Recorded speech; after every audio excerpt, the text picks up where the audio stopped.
သူမဝင်ခင်ပေါ့ချစ်ငယ်တို့တာမန်ကြတောင်ဆရာတော်ဘုရားကြီးကိုအတူဖူးခဲ့တာတွေကိုချစ်ငယ်အမြဲတမ်းသတိရတယ်သူနဲ့ချစ်ငယ်တဲ့တောင်ပေါ်တာမန်ကြတောင်ပေါ်တစ်ယောက်တက်တာနှစ်ယောက်ပဲကျန်တဲ့လူကအနောက်ပေါ်ကျန်ခဲ့ကြတယ်သူကလည်းတမ်းပါတယ်ချစ်ငယ်လည်းတမ်းပါတယ်နှစ်ယောက်ကခလီကဘဘတက်သွားတာဆရာကြီးကိုဖူးချင်လို့တဲ့သူ့ကြည့်လိုက်တော့သူမျက်ရည်တောက်ကြတွေ့လိုက်တယ်ဘာလို့လဲဆိုတော့သူ့အဖေလည်းမရှိတော့ဘူးတဲ့အမေလည်းမရှိတော့ဘူးတဲ့အဲ့ဒီချိန်မှာသူအဖေเจ้าစဉ်းစားနေသူမျက်ရည်တောက်ကြတာလေပြီးတော့ဘာဖြစ်တယ်လဲဆိုတော့သူ့ဘဝမှာမိဘမရှိတော့တဲ့အတွက်ကြောင့်ဒါကိုသူပို့ပြီးတော့ပို့လွတ်ချင်သွားပြီတဲ့အချစ်ကသူ့ကိုတာထုခေါ်တယ်ချစ်ငယ်ကြားပြီးတော့ဒီကြားထဲမှာမရိုက်ဘူးဆိုတာကချစ်ငယ်ခြေထောက်ကျိုးသွားဘူးလေခြေထောက်ကျိုးပြီးကြတဲ့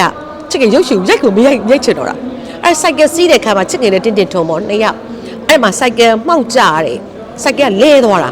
အဲ့တော့ exhaust နဲ့ချစ်ငယ်ပြန်ထိအချစ်ခြေတန်းလေးကကျိုးသွားတယ်အဲ့ဒီထဲကနေစပြီးချစ်ငယ်ကမရိုက်ချင်တော့ဘူးသိလားနောက်ချစ်ငယ်ကိုလည်းခေါ်တဲ့ကားတွေက action ကားတွေများတယ်ဟိုတော့ကဆိုချစ်ငယ်က action နဲ့လိုက်တယ်ဆိုပြီးတော့ကွယ်ခုံမဲ့ထင်မဲ့ပြန်မဲ့သိမလားစုံရဲမာတို့လိုမျိုးအမေစုံတို့လိုမျိုးတခါတည်းတိထုံနေဆိုရင်ပါလေနှစ်ယောက်ဟိုမေမျိုးတို့ဝက်ဝန်တောင်မာတို့ရိုက်ရတာလေတကယ်တုံးတဲ့ထဲမှာနေရတာအဲ့တော့လေဟိုဒီလိုမျိုးကြီးဟိုမဖြစ်သေးဘူးလေတိတ်မစီကားသေးဘူးတကယ်ဟိုတယ်တွေပဲရှိမှာတော့ဖုန်ကြီးကျောင်းတို့အိမ်နေမှာလေချလိုက်တော့ဝက်ဝန်တောင်လို့အရာအေးတယ်လေအဲ့လိုမှနေခဲ့ရတာလေထူးမုံတို့ချစ်ငယ်တို့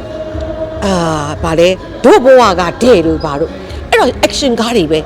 အဲ့တော့ချစ်ငယ်ဆိုတော့မော်တော်ဆိုင်ကယ်စီးတာတို့ညင်စီးတာတို့ချစ်ငယ်ကမင်းသမီးလို့မချောပဲမင်းသမီးလို့မချောတော့ချစ်ငယ်လို့တို့ကအဲ့လိုပဲထားမှာပေါ့ဟုတ်တယ်မလားချောပါတယ်ဟုတ်လားတာတို့ခေါ်တာပေါ့ဟိုသူနဲ့ချစ်ငယ်နဲ့ဆိုရင်အမြဲတမ်းဟိုတရားချောင်းပြောဖြစ်တယ်လို့ပိတ်ဆုံး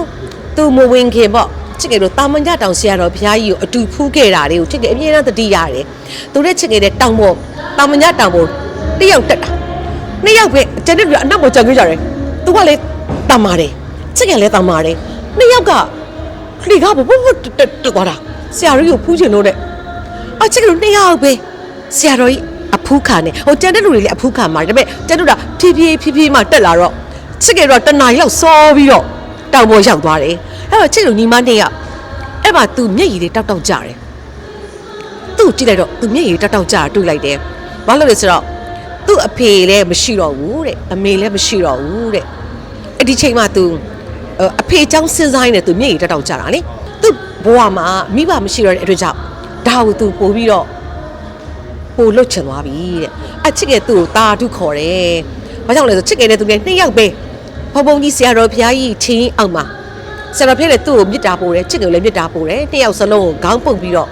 ဆရာတော်ဆူတောင်းမိခဲ့တယ်ချစ်ကနှစ်ယောက်ကိုအဲ့တော့ဒီနေ့ထိချစ်ငယ်လဲခုလိုဒီလိုမျိုး active ဖြစ်ပြီးတော့အလုံးလုံးနိုင်တယ်သူဒီလေသာသနာကြီးကိုထုံးကောက်လုပ်နိုင်နေဆိုတာဆရာတော်ကြီးတွေရဲ့မြစ်တာဓာတ်လေနော်မြစ်တာဓာတ်ချစ်ငယ်အယုံကြည်ပါတယ်အဲ့ဒီလိုဆရာတော်ကြီးတွေရဲ့မြစ်တာဓာတ်ကြောင့်ချစ်ငယ်လဲဒီလိုကျင်လဲရှင်သန်နေရတယ်သူလည်းသာသနာမှာရှင်သန်နေရတယ်သူ့တက်ကောချစ်ငယ်အရန်ခုံယူတယ်ဆိုတာဘာကြောင့်လဲဆိုတော့သူကချစ်ငယ်ကိုပြောတယ်ချစ်ငယ်ကအိမ်တော်ရှိသွားတယ်သမီးရှိသွားတယ်သူကြတော့အမေလည်းမရှိတော့အဖေလည်းမရှိတော့ဘူးတဲ့အချစ်ငယ်အရန်ဝမ်းသာတာပေါ့သူ့လိုချစ်ငယ်ကလုတ်ချင်တာလုတ်လို့မရဘူးလေချစ်ငယ်ရဲ့အကျိုးပေးနဲ့သူ့အကျိုးပေးကမတူပဲကိုကစိတ်ပဲရှိတာလေကိုမှအနှောင်ဖွဲနဲ့အမေဆိုတဲ့အသက်60ကျော်လေချစ်ငယ်မရှိလို့မဖြစ်ဘူးလေဒီချိန်မှာချစ်ငယ်ကအားလုံးစွတ်လွတ်သွားရင်ချစ်ငယ်တကူကောင်းဆန်တယ်လို့ဖြစ်သွားမှာပေါ့နော်အဲ့တော့သမီးလေးကလည်းခုနပြောသလိုပေါ့တော့သူခြေလန်းနိုင်ပြီဆိုပေမဲ့အမေရှိတော့သူ့အတွက်တအားပေါ့နော်အဲ့တော့တခါလေးကျရင်ချစ်ငယ်အားလုံးစွတ်လွတ်ခဲ့ခြင်းနဲ့စိတ်တွေခဏပေါက်တယ်ဘယ်ချိန်တော့လွတ်ချမယ်တော့မသိဘူးပေါ့နော်လွတ်ချမယ်တော့ထင်ပါတယ်တနေ့ပေါ့